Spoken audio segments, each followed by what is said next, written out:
ನೋಡಿ ಇವಾಗ ಇದು DLC ಕಪ್ಲರು. ಇವಾಗ ಶೈನು, ಆ್ಯಕ್ಟಿವಾ, ಯೂನಿಕಾನು, ಇನ್ನು ದೊಡ್ಡ ಗಾಡಿಗಳು ಯಾವ ಇದ್ರೂ ಕೂಡ ಇದರಲ್ಲೇ ಕೋಡ್ ತಿಳ್ಕೊಂಡು ಹಾಗೆ ಎರೇಸ್ ಮಾಡೋದು. ಓಕೆನಾ.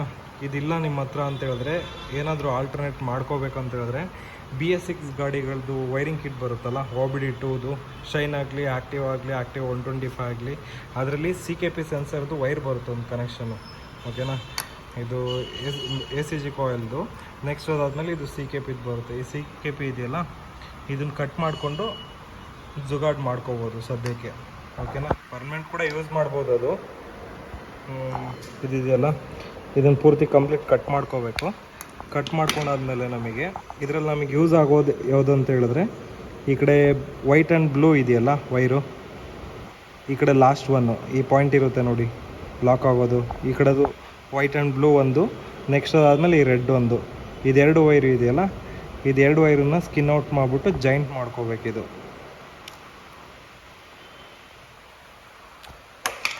ಇದನ್ನ ಜಾಯಿಂಟ್ ಮಾಡಿಕೊಂಡ್ರೆ ನಿಮಗೆ ಇವಾಗ DLC ಕಪ್ಲರ್ ರೆಡಿ. ಇದು ಈ ಎಕ್ಸ್ಟ್ರಾ ವೈರ್ಗಳೇನಿದ್ದಾವೆ ಪೂರ್ತಿ ಎಂಡಿಗೆ ಕಟ್ ಮಾಡಿಬಿಡ್ಬೇಕು. ಇದನ್ನು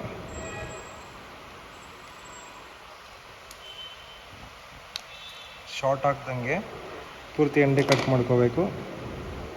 ಇವಾಗ ಜಸ್ಟ್ ಹಿಂಗಿರುತ್ತಿದ್ದು ಇದು ಇವಾಗ ಸೇಮ್ ರೆಡಿ ಆಗೋಯ್ತು. ಇವಾಗ ಗಾಡಿಗೆ ಹಾಕ್ಬಿಟ್ಟು ಚೆಕ್ ಮಾಡೋಣ ಒಂದು ಟೈಮ್.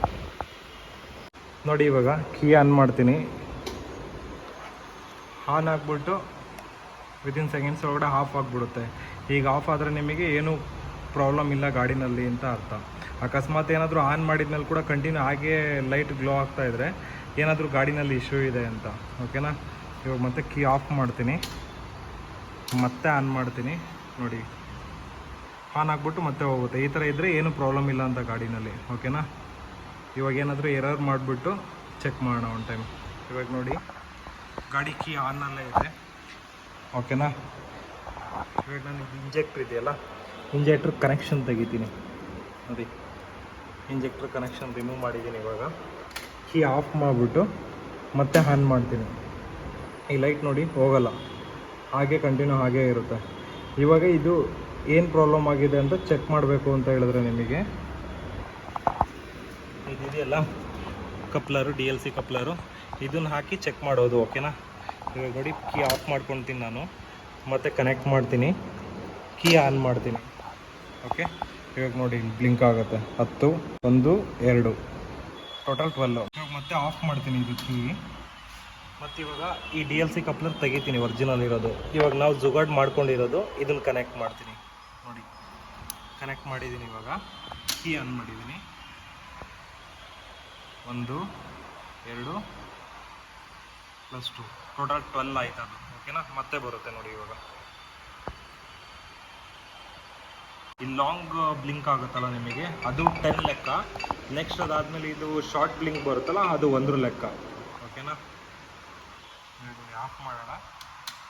ಇವಾಗ ನಾವು ಇದನ್ನು ತೆಗಿಯೋಣ ಹೊರಗಡೆ. ಇವಾಗ ಇದನ್ನು ಎರೇಸ್ ಮಾಡೋದು ಹೇಗೆ ಅಂತ ಹೇಳಿದ್ರೆ, ಇವಾಗ ಆಫ್ ಇರುತ್ತಲ್ಲ ಕೀ, ಮತ್ತೆ ಕನೆಕ್ಟ್ ಮಾಡೋಣ, ಮತ್ತು ಕೀ ಆನ್ ಮಾಡೋಣ. ಕೀ ಆನ್ ಮಾಡಿದ್ಮೇಲೆ ಅದಕ್ಕಿಂತ ಮುಂಚೆ ನಿಮಗೆ ಇದನ್ನು ಕನೆಕ್ಟ್ ಮಾಡ್ಕೋಬೇಕು. ಇವಾಗ ನಾನು ತೆಗೆದಿದ್ನಲ್ಲ ಕನೆಕ್ಷನ್ನು ಇಂಜೆಕ್ಟ್ರದು, ಅದು ಕನೆಕ್ಷನ್ ಮಾಡ್ತಾಯಿದ್ದೀನಿ ನಾನು. ಕನೆಕ್ಷನ್ ಮಾಡಿದ್ದೀನಿ. ಓಕೆ. ಇವಾಗ ನಾನು ಕೀ ಆನ್ ಮಾಡ್ತೀನಿ. ಇವಾಗ ಬ್ಲಿಂಕ್ ಆಗ್ತಾ ಇರುತ್ತೆ. ಓಕೆನಾ. ಇವಾಗ ನಾನು ಇದನ್ನು ತೆಗೆದು ವಿತಿನ್ 1-2 ಸೆಕೆಂಡ್ಸ್ ಒಳಗಡೆ ಮತ್ತೆ ಹಾಕ್ತೀನಿ. ಅದಾದ್ಮೇಲೆ ಕಂಟಿನ್ಯೂ ಬ್ಲಿಂಕ್ ಆಗೋದಕ್ಕೆ ಸ್ಟಾರ್ಟ್ ಆಗುತ್ತೆ. ಇದು ಕಂಟಿನ್ಯೂ ಬ್ಲಿಂಕ್ ಆಗ್ತಿದೆಯಾ, ಅವಾಗ ಏನು ಮಾಡಬೇಕು, ನಾವು ಕೀ ಆಫ್ ಮಾಡಿಬಿಟ್ಟು ಇದನ್ನು ರಿಮೂವ್ ಮಾಡಿಬಿಡ್ಬೇಕು. ಓಕೆ. ಇದನ್ನು ತೆಗೆದ್ಮೇಲೆ ನೋಡಿ ಕೀ ಆನ್ ಮಾಡ್ತೀನಿ. ಕಂಪ್ಲೇಂಟ್ ಕೋಡ್ ಏನಿತ್ತು ಅದು ಎರೇಸ್ ಆಯಿತು. ಇವಾಗ ನಾರ್ಮಲ್ ಗಾಡಿ ಹೇಗಿದೆ ಹಾಗೇ ಇದೆ. ಅದರಿಂದ ಇದ್ರ ಬದಲು ಇದನ್ನು ಕೂಡ ಯೂಸ್ ಮಾಡ್ಕೋಬೋದು ನೀವು. ಎಮರ್ಜೆನ್ಸಿಗೆಲ್ಲ ಪರ್ಮನೆಂಟಾಗಿ ಯೂಸ್ ಮಾಡ್ಕೋಬೋದು.